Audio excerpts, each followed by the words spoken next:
Man killed during alleged Harbour View police confrontation. A 47-year-old man was fatally shot during what police describe as an armed confrontation in Bayshore Park, Harbour View, St. Andrew, early Thursday morning. The deceased has been identified as Marcus Russell, otherwise called Police say officers entered the community at approximately 6:15 in the morning to conduct an intelligence-led operation under the authority of a search warrant. Russell reportedly escaped through a bathroom window and ran through several adjoining properties as officers pursued him. According to the police account, Russell fired at the officers after jumping over a wall and entering a roadway. The officers returned fire and he was hit. Police reported recovering a Glock pistol and a magazine containing 4 live rounds. Russell was transported to Kingston Public Hospital where he was pronounced dead. Police intelligence reportedly linked him to the Bayshore Park gang and several serious crimes. Jamaica's first licensed casino targets winter opening. Jamaica could begin operating its first licensed casino before the start of the winter tourist season, following the award of a casino operator's license to Adamas Grand Casino Limited. The casino will operate within the Princess Grand Jamaica Resort in Green Island, Hanover. Tourism Minister Edmund Bartlett says he expects operations to begin during the final quarter of 2026. The company has until March 31st, 2027 to meet all remaining regulatory requirements and commence operations. At least 3 other integrated resort projects have reportedly expressed an interest in securing casino licenses, including the proposed Hard Rock development in Rose Hall, St. James. However, the government says Jamaica is not being positioned as a casino destination. Under the law, casinos can operate only as part of approved integrated resorts, not as standalone establishments. Jamaicans will be allowed to enter, subject to the same hotel access requirements that apply to overseas visitors. Jamaican Embassy in Dominican Republic to close temporarily. Jamaica will temporarily close its embassy in Santo Domingo, Dominican Republic, effective August 1st, because the office no longer has sufficient revenue to support its operations.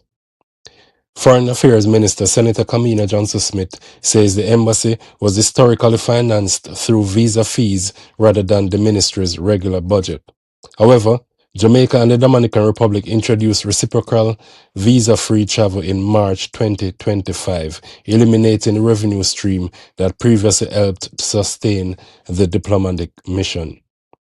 The minister stressed that the closure does not indicate any breakdown in political, diplomatic, or trade relations. The government is reviewing the embassy's financing, location, and administrative arrangements. Jamaica's Honorary Council in Puerto Plata is expected to continue providing assistance to Jamaicans living in or traveling through the Dominican Republic while the embassy is closed.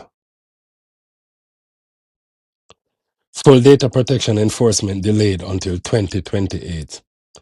Jamaica's Office of the Information Commissioner says it may not be ready to fully enforce the Data Protection Act until 2028, 8 years after the legislation was passed by Parliament.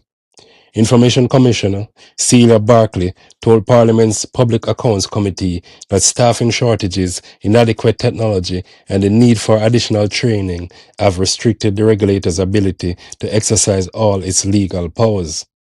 The office initially had an approved structure of 23 posts, with another 8 positions subsequently added. Registration of data processors, which has been suspended since December 2025, is expected to resume towards the end of September. The office is upgrading its systems to accommodate online payments and says police, mediators, and other stakeholders must also be trained before the enforcement framework becomes fully operational. Despite the delay, businesses and individuals handling personal information remain legally obligated to protect that data.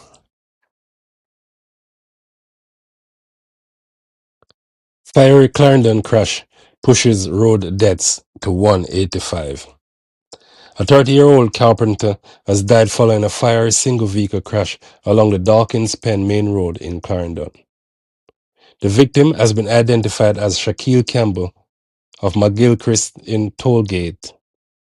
Police reports indicate that Campbell was traveling towards Lionel Town at approximately 7:15 Wednesday evening when he apparently lost control of his Toyota Corolla Fielder and crashed into a tree. The vehicle subsequently burst into flames. Firefighters removed Campbell from the wreckage, but he was pronounced dead after being transported to hospital. Another man was killed in a separate collision along the licensed main road in St. Thomas on Wednesday. National Road Safety Council Chairman Dr. Lucian Jones says 39 people have died on Jamaica's road during July, bringing the country's 2026 road fatality count to 185.